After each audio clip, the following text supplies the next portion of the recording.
Hey guys, Puzzles from Elite Ladies here. Why puzzles? That's the puzzle. Here to tell you a little bit more about Final Fantasy XIV, Realm Reborn. As you may recall from my last video, we were talking about what started Final Fantasy XIV, Realm Reborn, and all the changes that happened for a game that ended up starting out horribly wrong. But it is now formed into something awesome.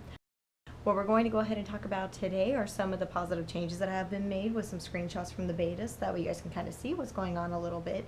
Some of the positive changes that have been made are including character creation, leveling, traveling, and just all kinds of awesomeness. So we're going to talk about that together. I understand that more of you have probably played Final Fantasy XI than played Final Fantasy XIV or 1.0. And so I'm going to try to make a lot of comparisons to 11 when I make them, so that way they make a little bit more sense. But I'm going to be bringing up things from both sides. Alright, so let's go ahead and get started. When you start off in the world of Eorzea, of course, as you would in any MMO, you start off with character creation. So I wanted to kind of go into that a little bit. Now, when I discuss the character creation, I'm going to be starting off with the situation with the races, because it's become very interesting there.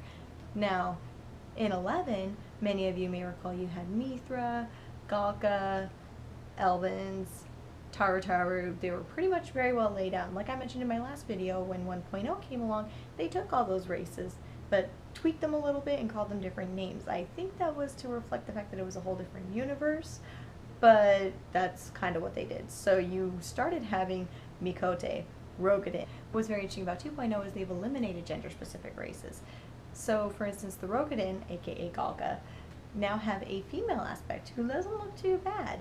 Then, we're going to go into a little bit of a sidebar here on this. I'm sure many of the 11 players remember the Mantra. What is the Mantra? I will describe. Alright, so here's the backstory behind the Mantra. Here's a situation that you may run into when you play 11. You're a male player, you're running around having a good time, and then you see a cute little cat girl running around, and you're like, hey, want to join my party? And get surprised when you hear, sure, why not? That's right. There were many males who were actually behind the Mithra characters.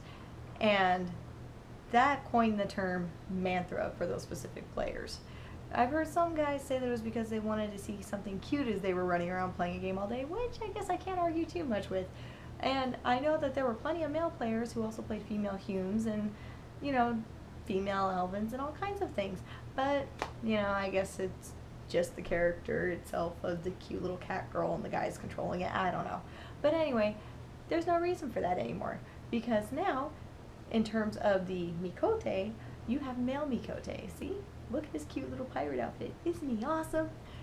So I guarantee that there will be plenty of gender switching around for characters, because that's just what happens in the games, and that's perfectly cool. But these guys can no longer use the excuse that there isn't a male option and they wanted to be a cat person. There are many other aspects to character creation that are pretty awesome, of course, as in many games. You can edit the character's hair, determine height, pretty much make them pretty specific to you. You can even adjust their bust size now. However, guys, you may be disappointed to learn that the furthest you can go is about a D.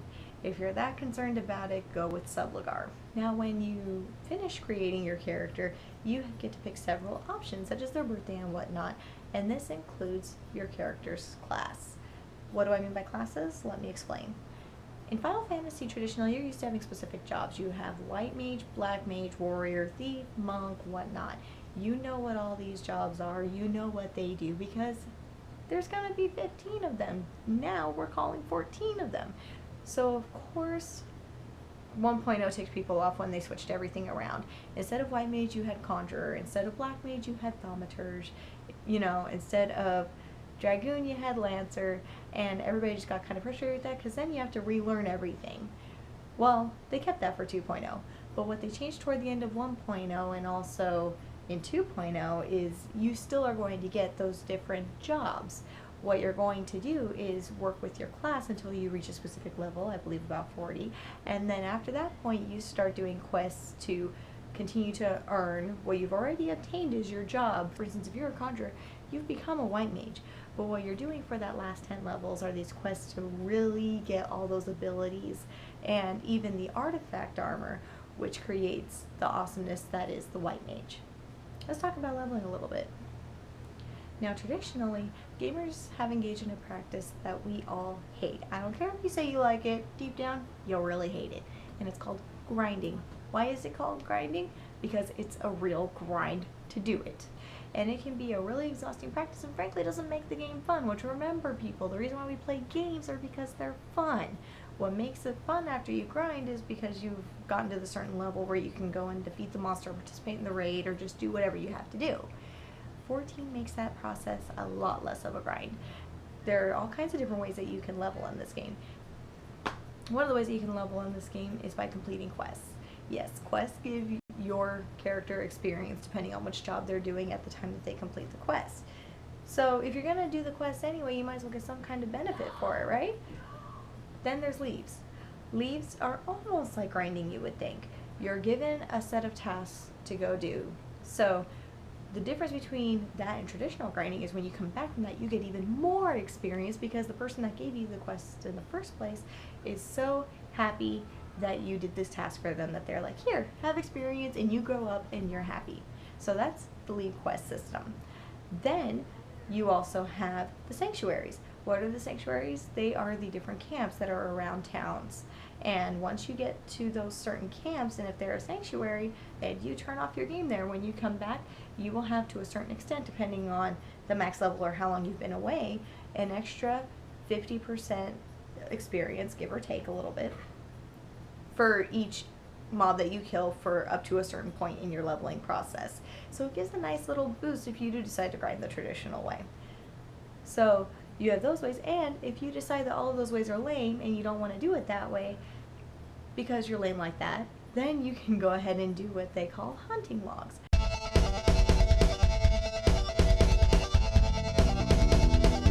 Now in 11, whenever you had to travel anywhere, if you were a low level, you had to walk it.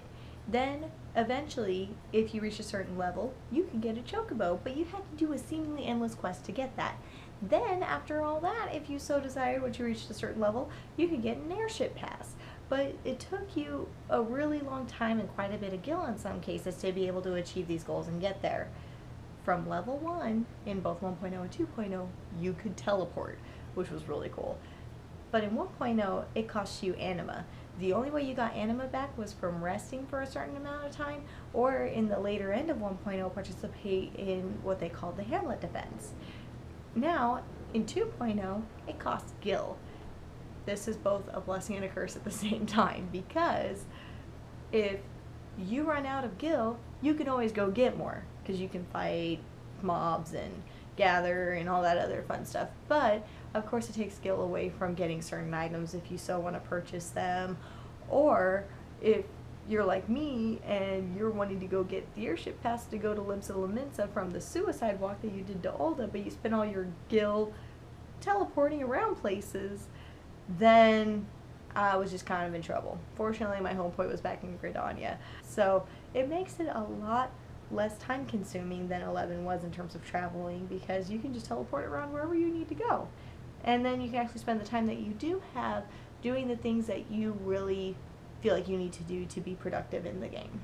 So I hope you guys have enjoyed some of the information and screenshots that I've shared from Final Fantasy XIV, A Realm Reborn, up to date so far. I do plan to continue next video in terms of discussing crafting and the battling system and whatnot. I just didn't want to give you guys a 20-minute video. So hopefully next week I'll have a little bit more fun for you guys, as well as screenshots of the great Limsa Laminsa. Today's comment comes from Casey M. Casey M says, well, this was amusing. I still don't care about Final Fantasy XIV, but I totally guessed correctly what all emo FF baddies do to destroy the world. I look forward to more videos. Well, thank you, Casey M. I look forward to more comments from you, and I'm glad that you guessed that meteor is what Final Fantasy emo baddies do to destroy the world. So what is our comment this week? I'm going to give you guys a prompt, and you guys get to finish the sentence. I wish more MMOs would. I wish more MMOs would give me ice cream. I wish more MMOs would give me money in real life. I wish more MMOs would just be more awesome. I don't know. You guys tell me what you think in the comments below, or to the Puzzles Facebook or Twitter accounts. So with that said, thanks for watching. Next week we're going to go into the Final Fantasy A Realm Reborn gameplay, gathering and crafting, and just any other elements I think would be cool. And then it's probably going to be the last one for the series before I move on to something else. So I hope you guys check them all out. And with that said, remember, always be legend. Wait for it. Wait for it.